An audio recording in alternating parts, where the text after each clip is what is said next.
Big money wasted, or maybe big mistakes weekly, whatever you call BMW these days. One thing is crystal clear, people have a lot to say, and it isn't all praise. Hey buddy, where's your blinker?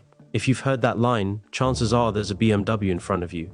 So, why does it feel like everyone suddenly hates BMW these days? Is it the cars, the drivers, or something deeper going on with the brand itself? Let's find out. Section 1, a quick history lesson. BMW's history goes back over a century. They started out making airplane engines. Yup, that's right, aviation. After the wars, they gradually moved into motorcycles and eventually rolled out some of the most legendary sports cars on the planet. Ever heard of the E30 M3? It's practically a shrine on wheels for car enthusiasts. The BMW M1? That was supposed to be developed in partnership with Lamborghini before BMW said, "Nah, we got this ourselves." And we can't forget the brand's motto, the ultimate driving machine. At one time, that motto really seemed to fit. Section 2, the precious horse and early struggles. Fun fact, in China, they literally call BMW precious horse. And for a while, that precious part was no joke. The brand had its ups and downs in the early days, nearly going bankrupt around 1959. But BMW clawed its way back to life with what they called the new class of cars featuring innovations like front disc brakes, four-wheel independent suspension, and that famous Hofmeister kink in the C-pillar. These moves saved BMW from collapsing entirely and eventually paved the way for iconic engines like the M30 and even the creation of the legendary M Division. By the late 20th century, BMW was practically unstoppable, buying Rover, Mini, and providing engines for everything from the McLaren F1 to Rolls-Royce. Section 3, the roots of the hate. If BMW cars have all this heritage, why the hate? Well, let's start with the owners. Because you can't talk about BMW hate without talking about the stereotypes. The running joke is, they never use their blinkers, they'll cut you off in traffic, and they park across 2 or 3 spaces so nobody dares to ding their door. Sure, not every BMW driver does these things, but once a stereotype sticks, it's hard to shake. It doesn't help that BMW proudly touts itself as a luxury brand, leading some owners to act like they own the road at least. That's the popular perception. Section 4, maintenance and reliability nightmares. Beyond the driver stereotypes, BMW is known for its, let's say, temperamental nature. Owning one can be like adopting a high-maintenance pet that demands the most expensive food, the plushest bed, and constant vet checkups. Number 1, electrical gremlins. From faulty power windows to random warning lights that might mean everything or nothing at all, these issues can be maddening. Number 2, pricey parts and labor. Routine oil changes need to be done precisely on schedule, no shortcuts. And if you need specialty parts, brace yourself.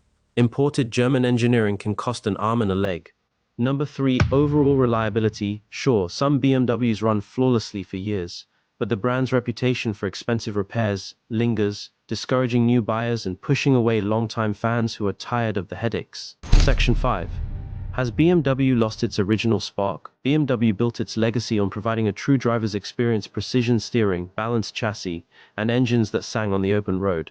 But lately, enthusiasts have accused BMW of losing that raw spirit, replacing it with over-the-top tech and some might say overly aggressive styling choices. Looking at you, giant kidney grills. Models are getting bigger, heavier, and stuffed with so many digital features that driving sometimes feels secondary. The die-hard fans who fell in love with the visceral feel of a 70 seconds or 80 seconds BMW coupe are now watching the brand shift toward plush SUVs and marketing campaigns aimed more at luxury status than thrilling performance. Section 6, the tipping point. Fans abandon ship. So, if you're feeling like everyone's suddenly hating BMW, it's probably because a lot of enthusiasts, people who used to swear by the brand, are starting to jump ship. Why? Number 1, escalating costs. Higher prices, more expensive repairs. Number 2, lingering reliability concerns, electrical and mechanical problems that overshadow any driving joy. And number 3, shift in brand identity. BMW is focusing heavily on broader appeal, big SUVs, luxury tech arguably at the expense of pure driving thrills. When the core group of fans feels betrayed or alienated, they're usually the loudest voices online, fanning the flames of negativity. Section 7, the BMW fan versus the BMW hater. It's worth pointing out there are 2 very distinct groups when it comes to BMW.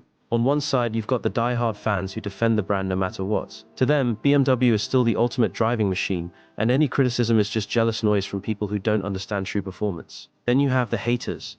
These are the folks who've been burned by expensive repairs, weird electrical problems, or just the attitude of certain BMW drivers.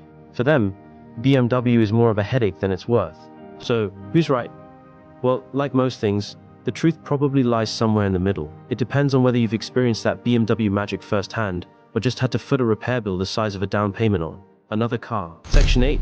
The impact of design changes, a polarizing topic. For decades, BMW's kidney grille was sleek, proportional, and iconic. But in recent years, they've grown well. It's like BMW saw a meme about bigger is better and ran with it.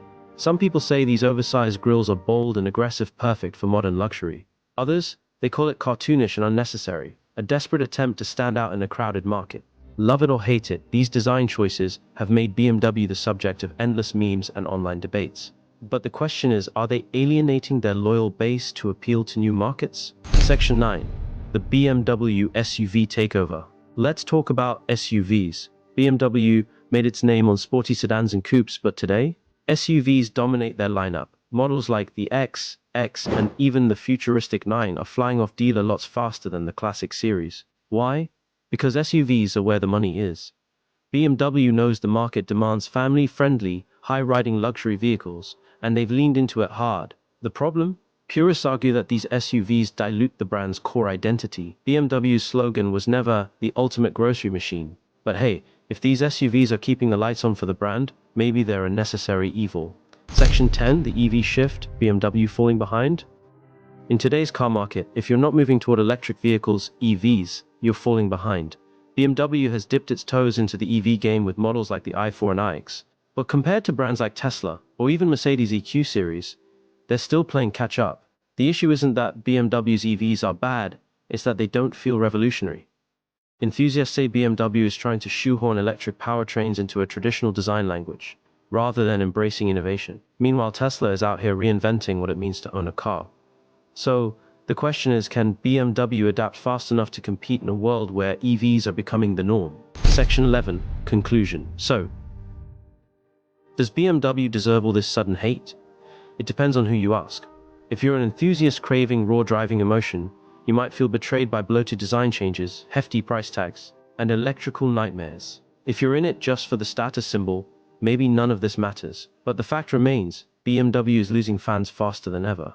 Unless the brand can address reliability issues, curb that luxury bloat, and perhaps encourage its drivers to just use their turn signals, the hate might only grow. Is BMW still the ultimate driving machine? Or is it just a fancy badge with more problems than it's worth? Let me know in the comments. I'm curious where you stand on the great BMW divide. If you enjoyed this video, hit that like button, share with a friend, and make sure to subscribe for more of these kinds of videos. Thanks for watching.